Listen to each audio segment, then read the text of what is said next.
Okay, thank you very much. I am Dr. Haroon from Sargodha University, and I would like to thank the session chair, Dr. Sajad, who is also like our field mentor, and I learned a lot from him during the fieldworks of PAPG, and also Dr. Iram Bashir, the co-chairman of the session. Basically, this talk and this work was done under a project in Malaysia for a shale gas project. So we will go into the details. As yesterday we were having discussions from Dr. Amir and others, seniors, about the future of energy, and also for going towards the areas of shale gas, and also we'd like to thank Irfan Saab for asking our team to do this presentation, and also Dr. Abid is here. Also thank you for your technical assistance during this work. So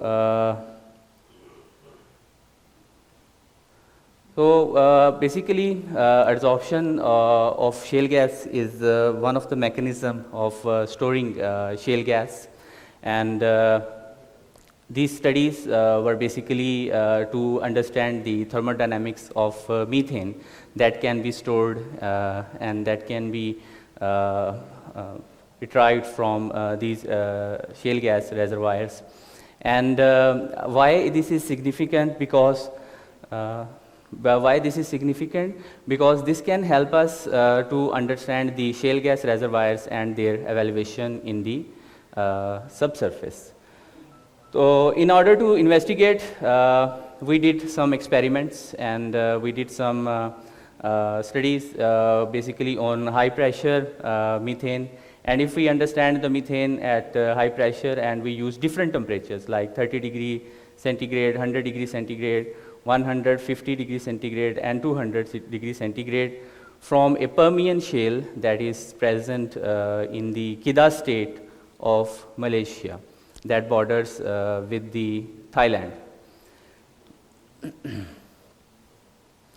Before we go into understanding the adsorption, let's define few terms, and let's understand that basically heat absorption is the heat that is needed to store 1 mole of adsorbate, that is basically methane gas in our case, on the adsorbent, that is basically can be clay, or it can be kerosene, or it can be other materials as well.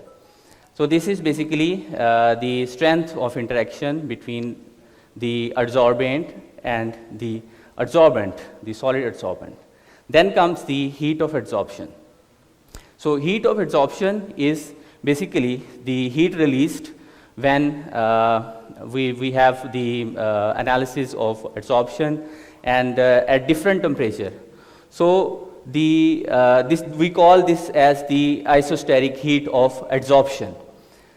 Then comes the entropy of gas during adsorption. Basically, this is the idea when we have a gas is adsorbed at a surface.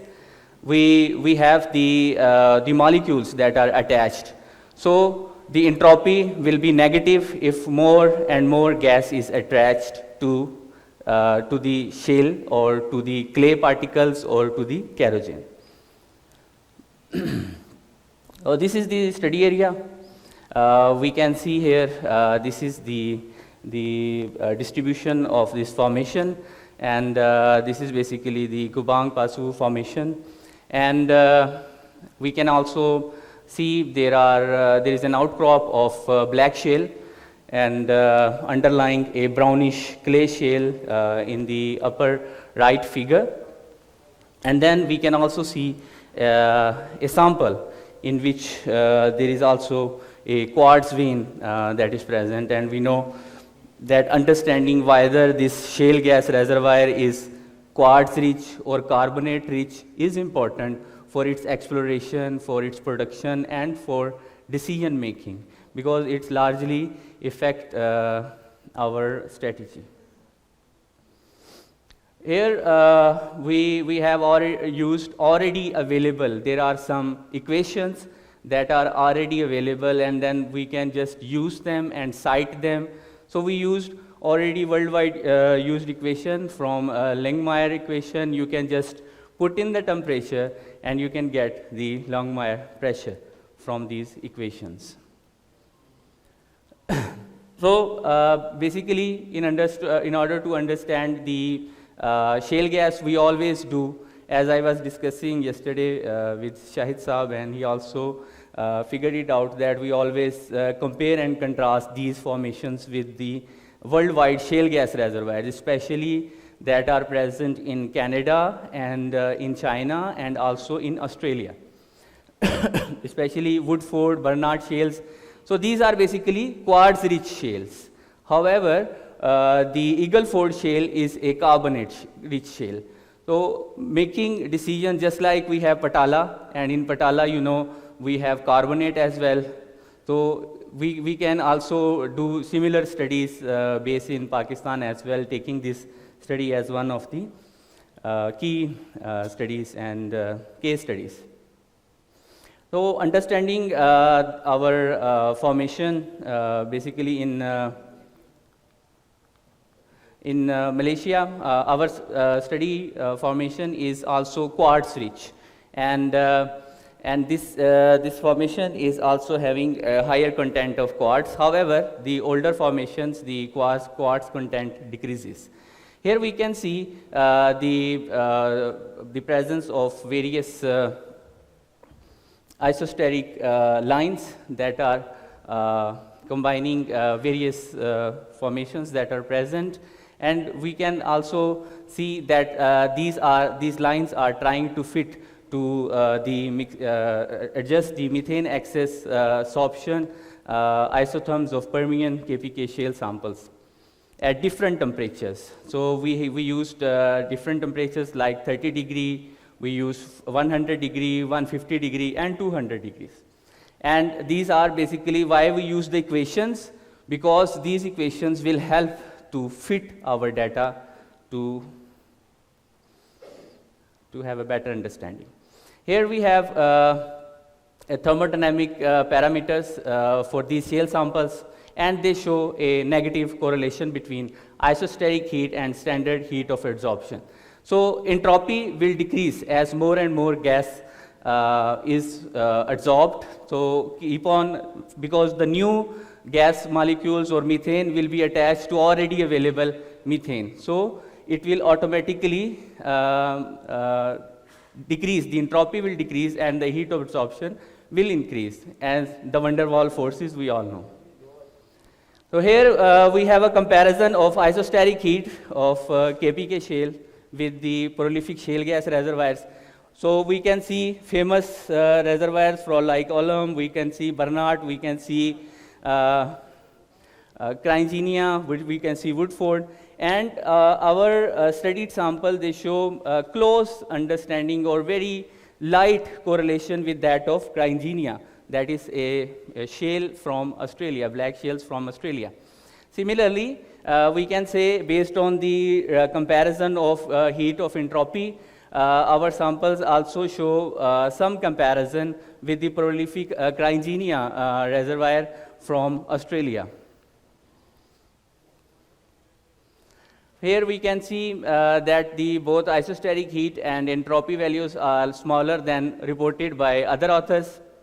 So we have some limitations, as we know our samples mainly came from the outcrops, and we know it also depends on the type of kerosene, because the type of kerosene that we encountered is basically aliphatic, and this type of organic matter is mainly from marine plankton and algae.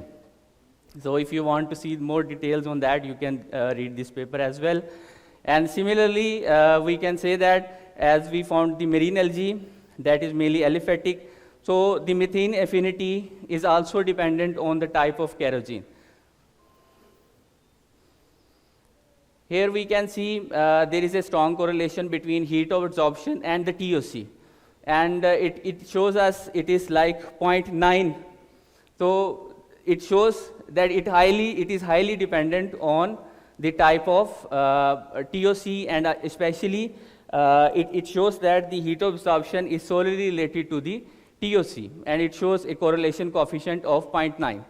Another important factor is the particle size. If we reduce the particle size during analysis, as we used samples and we grind them and we reduce the size less than 250 microns. And it is, however, it is still considered coarser for analysis. As we know, all of us know that as we decrease the grain size, the pore size, pore percentage will automatically increase. Similarly, as we can say that the surface area will increase. And what we need? Surface area, because more surface area means more adsorption. And similarly, more pores means more chances of having this. In the end, we can conclude that the heat of adsorption determined from our sample ranges from 5.74 and 6.62, and the heat of entropy is 39 to 50. This indicates that a dominant methane adsorption behavior in shale is physical and it is not chemical. As chemical adsorption, heat is mostly more than that, and it's like 40 to 600. Similarly, the isosteric heat of adsorption increases with increasing methane adsorption amount, indicating that the adsorption heat is mainly affected by the interaction between the adsorbed methane molecules. And as we know, more methane is coming and it is adsorbed, and it is already, it will be attached or it will be adsorbed to already available surfaces, especially kerosene, and especially it depends on the TOC as well. So significance of this study is it will help us to further understand the shale gas adsorption mechanism, and it could provide a solution for green future energy for shale gas as well. Thank you very much.